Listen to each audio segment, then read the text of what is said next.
When's that? On the 3rd Uh-huh. of November. Yeah. Whereabouts do you start? Edinburgh. Mm-hmm. For 2 nights. Yeah. Do you want all the details of the tour? Well, where else do you go for Rockspeak listeners? I mean, it is said that it's sold out, actually, the tour, so it's rather tantalising for them to hear, I think. Yeah, Edinburgh, Newcastle, Cardiff, Bristol, London, Stoke, Birmingham. I think I've got them all. Yeah, that's about it. Yeah.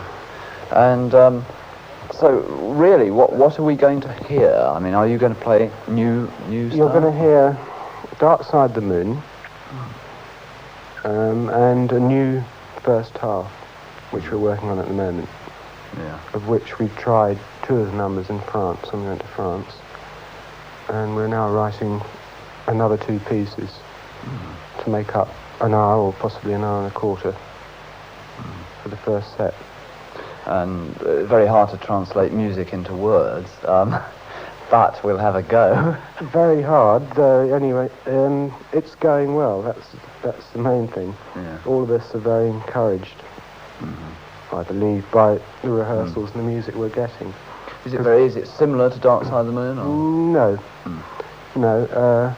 It's just that, as you probably know, you've been through a bad phase. Since Dark Side of the Moon, we haven't really done much. And we've been wandering around and trying to sort out what happened with Dark Side of the Moon, and all sorts of personal things going on. And before we went away on holiday, rehearsals were getting rather heavy and rather bad. They weren't actually doing anything. Since we've come back in the last 3 weeks, we've really got a lot of music down, and it's going very well. I'm more confident, actually, in the music we've written now than I was in Dark Side of the Moon, which can't be bad. It's still selling in America.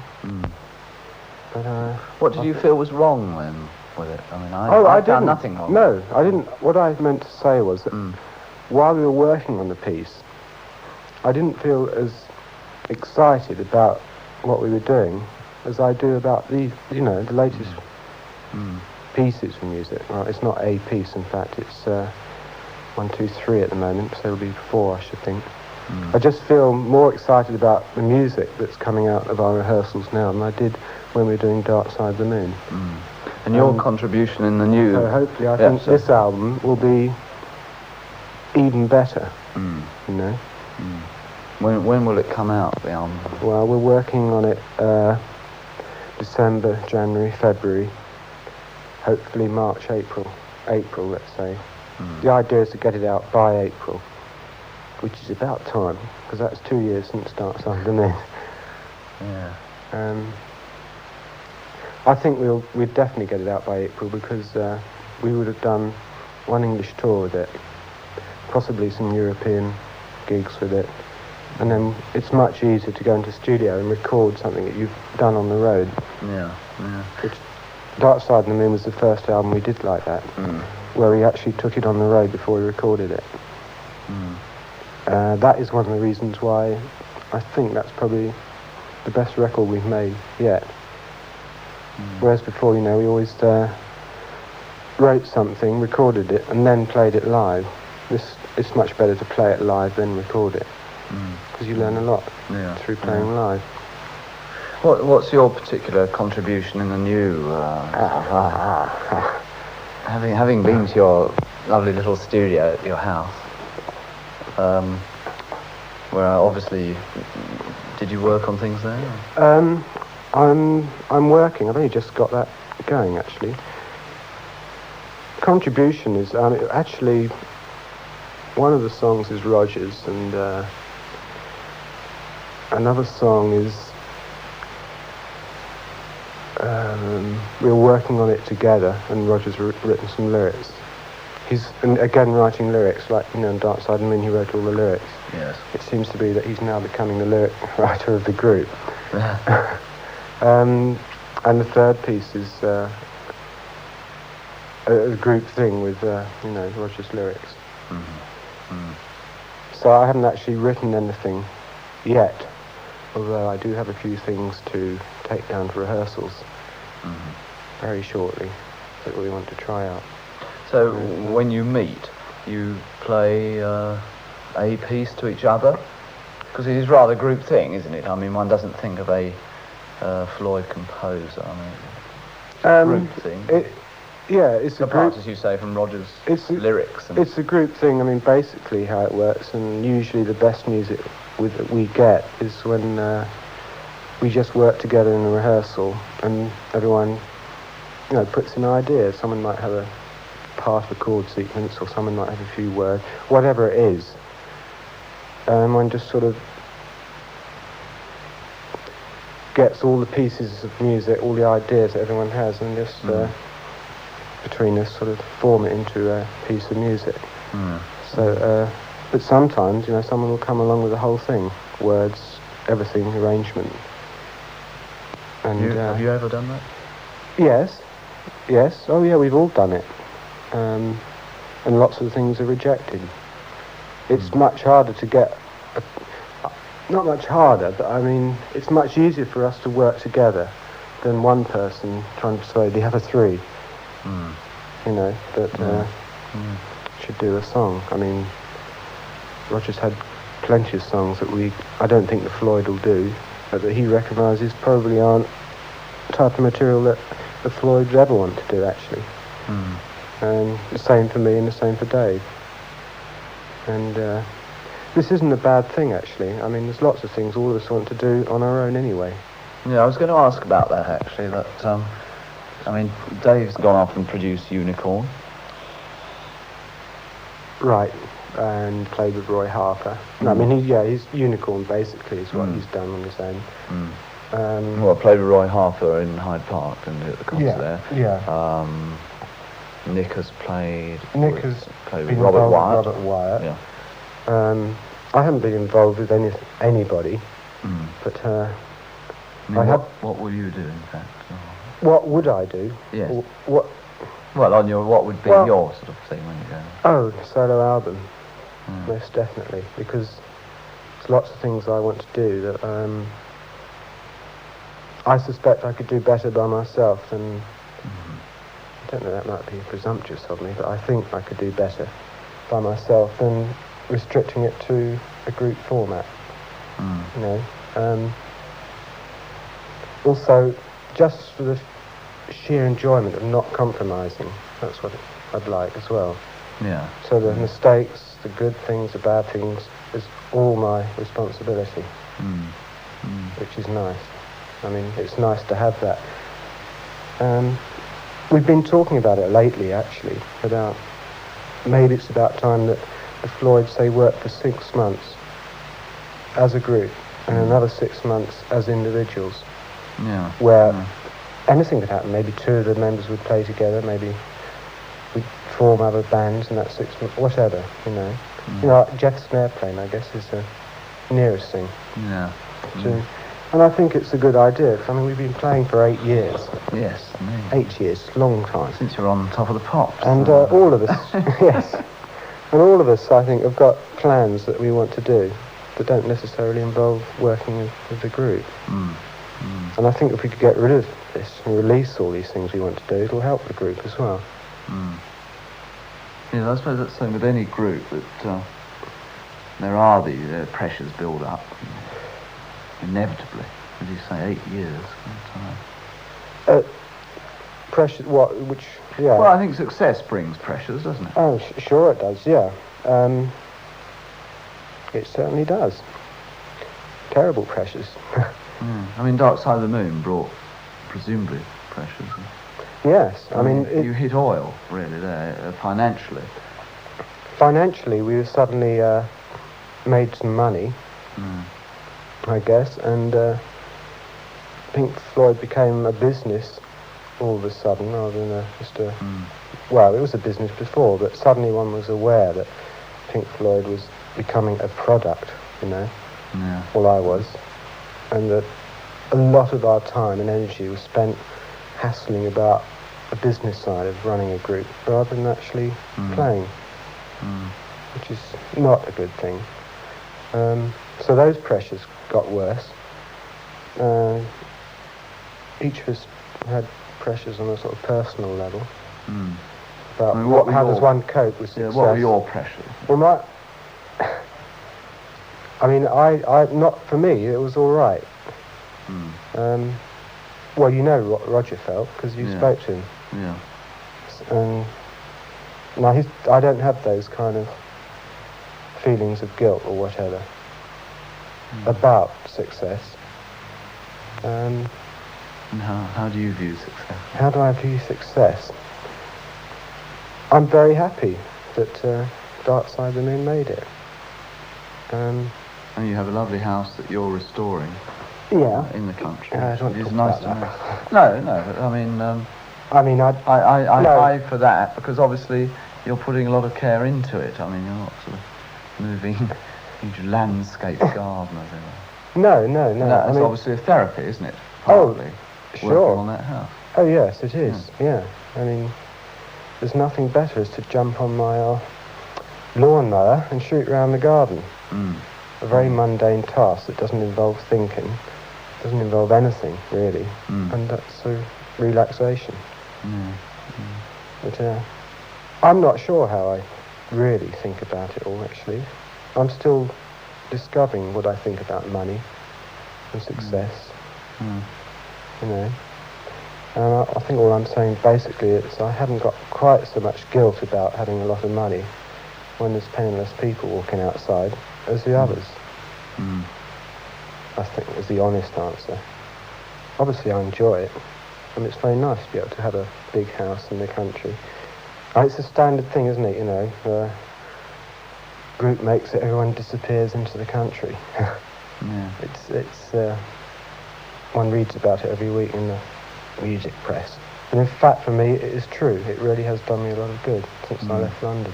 It really has. It's been fantastic. I mean, you're taken as part of the village. There you go in, and people. Well, the whole mind, do they? Well, I suppose that anyway they don't know the Floyd. I suppose that's. But you're not in the charts and Gary Glitter. Or... No, they expected a whole load of freaks to arrive when they heard we bought the house. They thought we were going to have, you know. They thought the whole band was staying there, only hundreds of groupies and everyone roaming about the village. They had all these stupid things. But, I mean, it's...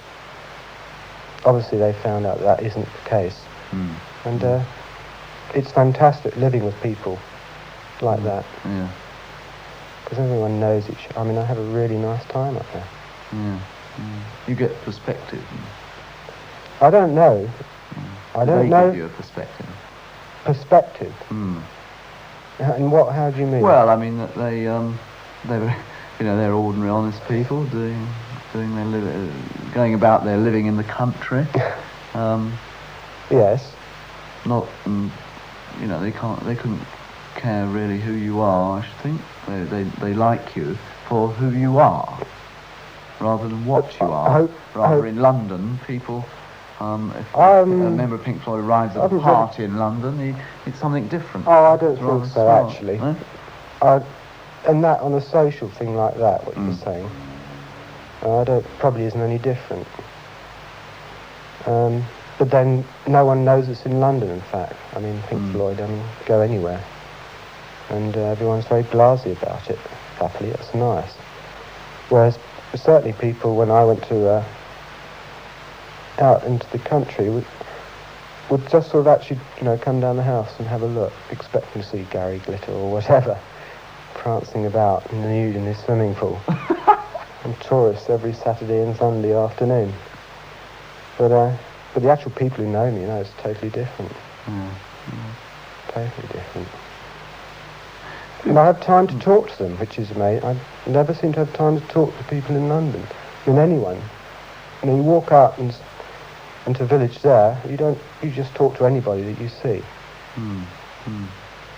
And it's a totally different thing. And for me, much better than London. But I don't know if it's reality, you see. I think maybe city life is, in fact, closer to reality of modern life than living in the country. It is an escape. Because all our problems are stemming from living in cities, aren't they? Indeed. So that's the reality of the situation, is what's going on in London. What's going on in my village is it's the answer to the problems, I believe, is the kind of lifestyle that people have out there, but it's not what's happening. Your solo album, I mean, what would that, having again seen you in that studio and marvelled at the way that you started off little machines playing this and that and then whizzed over and did something here and something there. You got an incredible effect, just one person.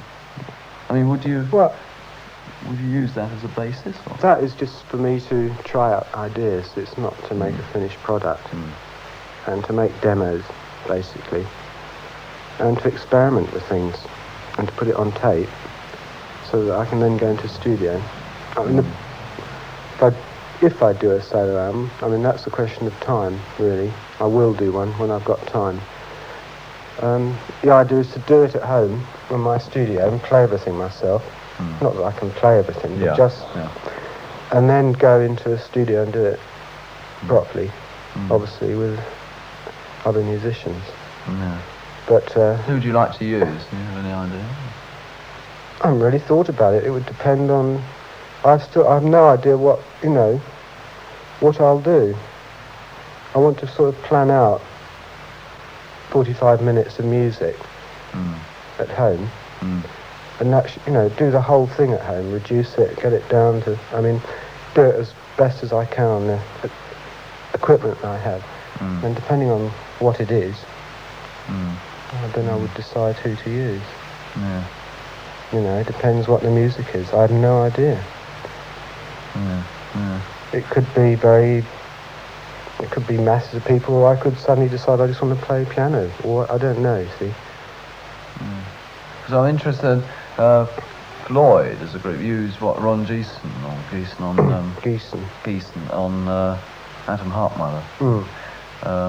Are you going to use anyone on the new album? Do you know? No. We only used Ron because none of us could write score. So we asked Ron if he could score for brass and the choir, and obviously knowing Ron, his influence came into it, like the introduction, and that is really his piece of music, basically. But I can't see us on this album, the next album, using anything like brass or choirs or whatever. So we wouldn't use anybody. Amazing thing in America was the success of that single Money, which wasn't put out here. It was a bit like Tubular Bells that was done out in America. Right. Well, that was a decision of Capitol Records in America. They just said to us, shall we put out, we want to put a single out, we'll use Money. And we said, all right. We didn't think about it. So we didn't think anything would happen. This was before Dark Side of the Moon really happened. And it just did, for some reason. Well, I know there's plenty of reasons why it did, actually. Because it's very good. Why wasn't it put out here? But it was interesting, the fact that Money made it on the strength of the album, rather than the album making it on the strength of the single, which is usually what happens in America. So you always release a single. Then, if the single makes it, you can then sell your album full of rubbish. And they always put a sticker on, don't they? So With, it has hit single ingredient almost. It does say includes hit single. Not everyone does that, but literally that's what does happen. You'll have a hit single, then they'll put that on an album, then just put anything on the rest of the album. Just to sell an album. But it did make it. And it was played, well, the reason it made it was because it was on AM radio. Whereas before we'd never been played on anything but FM. So, why wasn't that released here? Or would you want it released here? It doesn't worry me at all whether it was released or not. I personally don't worry whether a single's going to make it or not. I'm only concerned about albums. I don't think Floyd are the ultimate album. You're into albums and not a single band. You see, a 3-minute number is not about the Floyd, that is about the song. you can't put across the feeling of the band in 3 minutes. But, I mean, so if we have a good song, that's fair enough. But I'm only really interested in I think the music the band creates is more important than, say, a 3-minute song. That just becomes, I suppose, an ego trip for the writer. If the song makes it. I wonder why they didn't put it out. In terms of business, there's no point. It doesn't help either way whether you release a single or not. So it doesn't matter. I don't know why they didn't. I would have thought they would have done, considering, you know. Well, they put out a sort of resume album, didn't they? Well, at least they brought your albums back the in a first package, two. yeah. Oh yes, of course, yeah. That initiative was again from Capitol, I believe, in America, because they were losing us. I mean, our contract had run out. So, as always, you know, they had to desperately release everything they've got. How does the group feel when that happens? Well, we didn't mind. I didn't mind. I did mind at first. I thought, oh no, not here we go again, you know. And in fact, those 2 albums probably sold nothing in America. And I think it's perfectly reasonable. Because it was a good price, they're getting 2 for the price of 1. I think it's reasonable to say, here you are, this is old stuff that the Floyd did 5 years ago, if you want it. I mean, there's lots of people who haven't got those albums. They've been deleted. They're not on the list anymore. So I thought it was fair enough. Would you dread them? Would you dread them here bringing back, like they did to Bowie, with the Laughing Gnome? I think it's called the Laughing Gnome. That was during his period when he sounded like Anthony Newley. They brought that back, became a hit.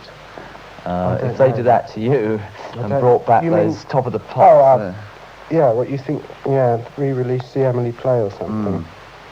I would fight it because the See Emily Play's got nothing to do with Floyd even at that time, really. Yeah. So, but I think we'd be able to handle it. as we always do. You know? Did you hear that Syd Barrett double album? I mean, did you get hold of that and see it? I certainly did, because I worked on the second one with Dave. Because Roger and Dave did the first one, and Dave and myself attempted to do the second one. So, there again, I think the reasons for releasing that was probably a money thing in America. Again, that came from America. You know, they wanted to release Syd Barrett. All because of Dark Side of the Moon. I'm sure they suddenly thought, we must get everything out. I think they were appalling, the 2 records, musically. I mean, I didn't like them. I can't imagine anyone liking them. I mean, musically, they're atrocious. The songs are great, most of the songs are great, but performed so badly. The sound was impossible to get any sound because of what, state Syd was in. There again, I suppose people are interested just to see, at least it tells a lot of people how Syd is now and where he's at, or how he was when he made them. Because he's been a rather sort of albatross around the neck. Yes. Floyd, in a way. Through no fault of Floyd. But it's a weird thing that people are sort of taking him up or something. Oh, yeah. A legend in his own lifetime. Yeah. I think... A living Jim Reed. Yes. In fact, when he left the band, suddenly the band got much, much better. Not only because we were playing with a maniac who, in his own weird way, was trying to not trying to destroy the band, but he had some weird thing of trying to make it as difficult for us to play as possible. But since he left, it forced the 3 of us, and Dave had just joined, into thinking, well, what can we do now? Because before we relied on his songs. And since he left, I mean, I think the band has just improved so much. It was a good thing. The music got better. Much better. Much better. With your own stuff, are you saying it'll be 2 years since the last between albums? Right. Do you think that's too long? Or? Yes, definitely. I think a year is probably too long.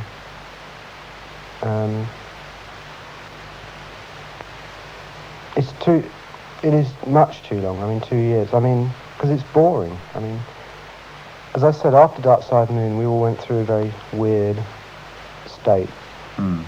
That's the reason why we hadn't done any work for a year. Really. I mean, we just been rushing about with all sorts of talking about schemes and plans and this and that, but avoiding the issue, which was to get together and play and go out and tour and make albums. And it went very badly. And it's now going right up again, you know. But certainly 2 years is much too long. Much too long. So now you're going to do this tour, then you'll go in the studio. Yeah, we'll do the tour, and we'll go in the studio, make the album, and then we'll go to the States. After that, come back, maybe try and I'd like to do another film score. Yes, because you have. That's another thing I would like to do if we ever do this idea of 6 months on and 6 months off. That's another thing I'd like to do, would be a film score. Actually.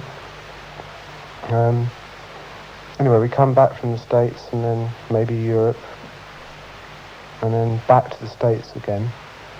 And Twice next year. Yes, and then we stop there. We're not going to do we're not going to book anything after that. Because usually we tie ourselves up for a whole year. Well, this time we're going to say, right, by next summer, we won't do any more bookings or whatever. So it gives us more freedom to decide what we'll do. We're lucky that we've reached a position where we can do that. You know? And I think it'll save the band. I think if we go on working, as we have done before, I think the band would split up quite rapidly, actually. Because we're all growing up. We're all getting older, you know, and we need to branch off and do various things to keep sane. Well, so you think when a band grows up, they... Well, grows up, I don't... well, ages I mean, then. And, ages, yeah. I don't know, I'm only speaking for our setup. I think if we force ourselves to work with each other for a year and don't allow all these other things that we want to do, I mean, I know Dave would probably love to go off and play a totally different kind of music in another band. He played steel on Unicorn Hole, didn't he? So. I feel there's lots of ways of playing that he'd like to do that he doesn't do in the Floyd. I think Roger could get into all sorts of things that doesn't involve even rock and roll at all, possibly. You know, like theatre or anything. All these things that, if we don't do the things that we want to do, then we'd split up. But I think a working relationship where we do work for 6 months and then could be very, very good for all of us. And very, very good for the band, and probably very, very good for our fans.